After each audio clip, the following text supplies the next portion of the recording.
Our topic for today is self-care. Now, self-care has two primary aspects. One is physical well-being, one is mental and emotional well-being. Now, within physical well-being, we talk about keeping yourself fit and building your immunity. The other side of mental or emotional well-being, there is our psychological well-being as well as creating a balance, a sense of harmony within. And they may separate, but they are in a way different. And in our today's conversation, our topic is mainly inclined towards our mental well-being. Now, the way we look at physical well-being or mental well-being in general as a term, we start the day with them. We exercise in the morning, meditate in the morning, we do yoga in the morning, and it all definitely helps. But what about using it throughout the day, using the way we conduct ourselves throughout the day? Because physical, maybe you are sitting throughout the day, so you do your quota of walking 6,000 steps or 10,000 steps in the morning, and that probably may work. It may also allow some secretion of certain hormones to kind of really give you a kick, a head start for your day. But with respect to mental well-being, you can compose yourself, bring a certain sense of composure at the morning session through yoga, meditation, maybe journaling. But then how do you anchor yourself throughout the day? Because one stressful thought comes, not one situation, thought arises, and you are completely off balance, you are shaken. And how do you then sort of keep that sense of composure throughout the day? And how do you then practice mental well-being throughout the day? So I think before getting into the mental well-being part, I think I will also touch upon, as you mentioned, about the physical well-being aspect, and that can be a good metaphor, or you can say analogy, for us to connect it with the mental well-being part. So first thing is, when we talk about self-care, while we started this conversation, the thought which was coming to my mind is, how do I question the things which I do as inside the box of self-care? I call it self-care and I do certain things. How much assured I am that I am taking the right steps? Just for example, I'll tell you. If someone tells me to drink one particular juice every morning, and many times I have seen that, especially when for morning walks and all, we see there are those juice people with beetroot, some other carrot root, and all those color, three, four colored juices are there. And some people actually make a cocktail also and give you. If you want, they will mix all the juice, ginger, all those things they will do. Some powder they will put and give you. Now, that might look like a very powerful start of a day with a self-care, but do we really know what goes inside that? What is the impact of that? If I keep taking that for, say, I go for walk every day. So 365 days, if I'm consuming that juice, I honestly don't know whether it has a negative or a positive impact or what it is. So, prima facie, it looks like it is better than coffee or tea, which is correct, maybe to a certain extent, but I don't know. I really don't know. And my point about self-care is to question whether it is mental or physical. What actions are we taking? Are we taking actions on some anecdotal examples? Oh, you know that uncle, he lived for 90 years because he was drinking beetroot juice every morning. Is that the evidence we have? Or there is some proper scientific research being done which is helping us understand the way? Maybe I took vaccine because I knew that it will stop the impact of coronavirus on me to a greater extent compared to I was without vaccine. That's the reason I took the vaccine. So there were samples, research, papers on that, scientific research on that. So when I'm taking the different juices or some kadas or whatever I'm taking, same way for mental well-being also, I'm doing certain things, some rituals. Are they really helping me? If they are not helping me, it's also still okay. But are they damaging? That is my concern now. And that was the thought which came, because self-care, when we say, I just started looking at what actions we take for self-care, and then are we really caring or we are damaged? Yeah. But I think we cannot go in a scientific manner on day-to-day basis. Like, for example, sometimes you have to take the word. Now, where the word comes from matters. Now, in case of coronavirus vaccine, you took the vaccine because the word comes from a reputed organization, and also the context matters because you don't have it on. Basically, at that point in time, you don't want to risk it. People have risked it, by the way. Having read some conspiracies on WhatsApp, decided not to take the vaccine, and all that happens. but we have to really question the source from where the information comes. We have to also look at the context in which we have to take actions or not and evaluate ourselves, like you rightly said. When it comes to physical well-being, there is enough information, and perhaps information is also available in a very simplified manner.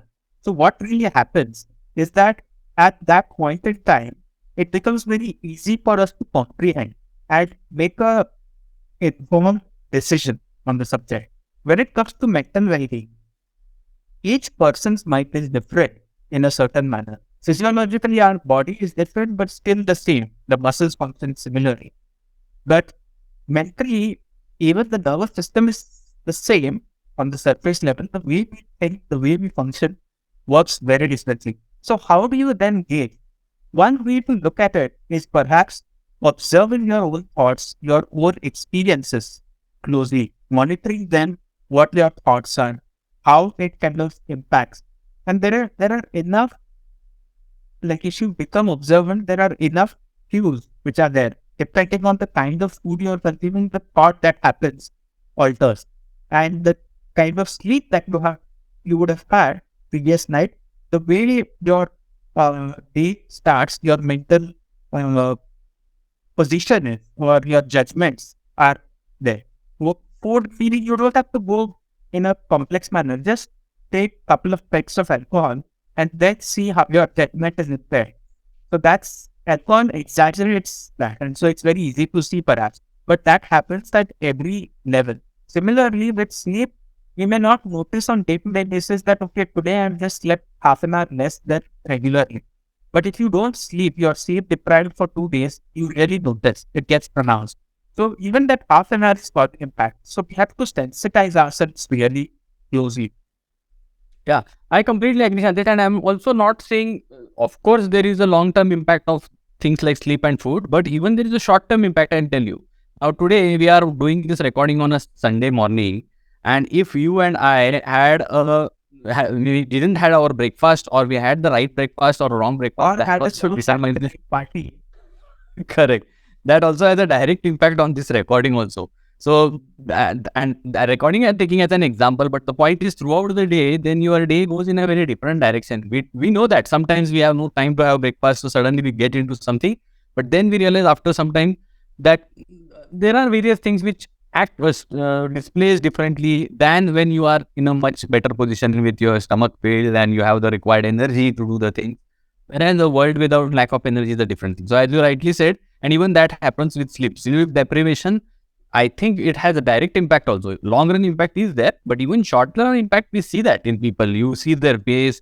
It happens to us, right? When we are not having complete sleep, then we don't feel like doing new things. We want to get out of those things as quickly as possible so that we can go back and take some rest. So that conversation is there throughout.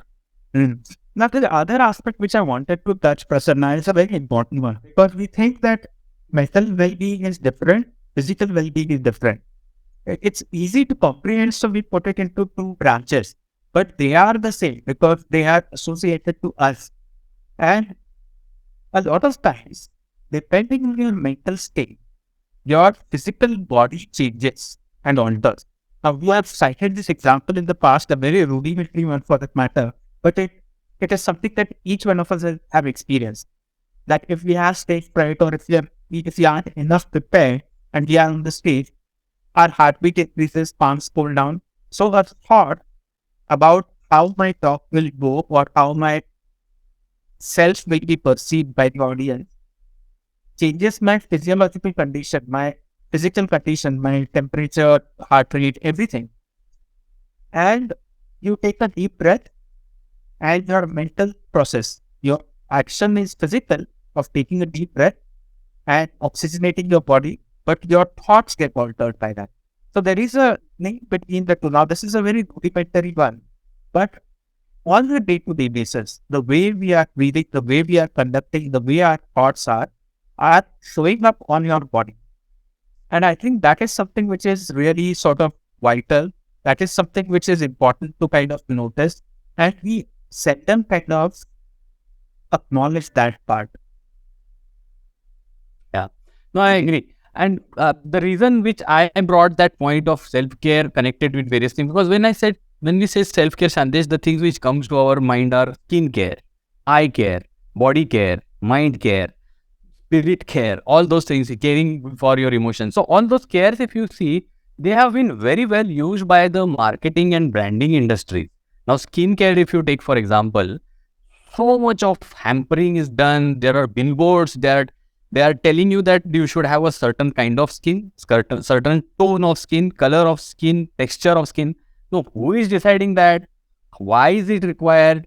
In the absence of that, what happens to a person? Nobody knows. But then there is a lot of emphasis, lot of money put, and not just money, but then there are surgeries involved. Then there are cosmetics involved, chemicals involved, which you apply to your body, face, wherever you want to. But the whole point is, my question is that the same is done in case of various other things also, which we have seen, whether the things which we take inside our body. So I think the moment we realize that we start seeing the truth about it, I think that's the real beginning of self-care is what is coming to my mind. Absolutely. Because I don't want to see the truth. I want to see the newspaper. Today, Sunday morning, you open the Sunday Times, you will see a big Bollywood heroine with a white skin and how to make it white, and then 7 days they will show different shades and how to apply it. I don't know, in the first place, should I buy that I should have a different skin? No, but that's very important. So from a consumer point of view, we want everything spoon fed. We don't want to work on ourselves. We want a quick fix. So we see that, and for your skin care, for your physical well-being, all that, there are products to be sold. So there is a market for that, because if there are products to be sold, there is a direct market for that. For your mental well-being, there isn't a product to be sold, because what will you sell? At some sort of perceptive level, at least we know that we will consume this juice and suddenly we will not become gain a thought process. There cannot be a man saying that consume this juice 7 days and your thought process will change like Ambani. It cannot happen. So people at perceptive level know that this is trade, and therefore a product cannot be sold. Since a product cannot be sold, it is not consumerized. Since it is not consumerized, we are talking enough about it. Now you should think of it. When physical care was not consumerized, we did not talk about it. It was part of our lifestyle, perhaps. Just ate good vegetables, healthy diet, working on the farm gave you enough physical activity. And now when it has been consumerized, you are taking protein shakes, you are taking tablets. I don't know what all things are going into your body and all of that. Yeah, And it's doing it for mental health being consumerized. Because one day consumers will, the people behind consumerization will sort of find a way to sell you a product. I think, but when we are saying that somewhere this physical well-being or what is consumerized or what for which there is a market, it is also coming from some mental blockages or some mental incompletions. We are stuck somewhere. I know, and when the other person is stuck, we don't realize that because we are stuck somewhere else. And for us, that is big. In one of our episodes, we have talked about catastrophizing. So in that area, we are catastrophizing, but not here. So I will tell you, so many people who are stuck in their baldness. When their hair drop is happening, they are stuck there like their life depends on it. And if you tell them to run 200 kilometers, they will run 200 kilometers to find a chemical or some solution or some medicine on baldness. All sorts of things. Sorry? I said there are remedies like this. Exactly. So they will keep doing. Yeah. So and nothing wrong because I can understand because they are in and same way. If you see some pigmentation for some, especially many people whom I have seen that they know that there is a solution, then they will buy that solution. They will realize it is not working, then they will jump. So this pigmentation problem I have seen jumping from solution to solution. I'm just giving a few examples here, but as I said, each one of us are stuck somewhere. So when we talk about this market for physical products, it also has a source somewhere in the mental and emotional part of it.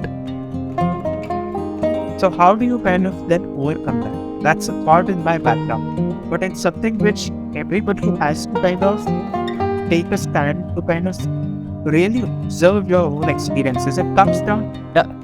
becoming sensitive to your own thought process, your own. Yeah. Correct. No, before going into the solution part, no, Sanjay, what is coming to my mind is we still have to acknowledge the real problem part, because I'll tell you,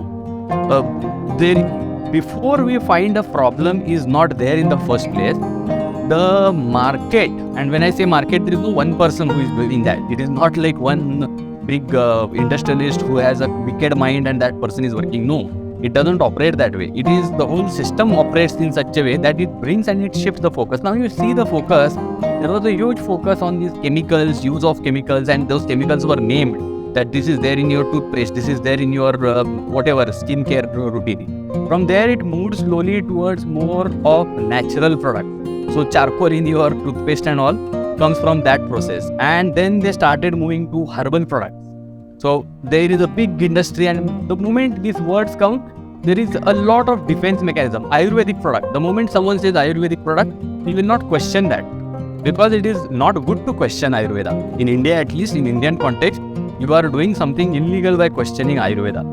Maybe that there might be so many other medicines which have been decommissioned because they were not good for human, and some of the Ayurvedic things which are taken, which we are taking, we are not even aware about the negative impact of that, and they have never been decommissioned for hundreds and hundreds of years. We still keep consuming, but we don't want to question them. So these are also the various aspects, I think, from a self-care point of view, we have to be aware of. Yeah. No, I think, and so the only way to do that is to question it rather than processing that question. To really observe and see for yourself what impact it is causing. Is it really benefiting, or is it a placebo effect? Is it really kind of making an impact on you, or is it not really kind of contributing in any manner? And unless and until we pause and slow down to see ourselves, sensitize our mind, we will never be able to kind of see through the situation.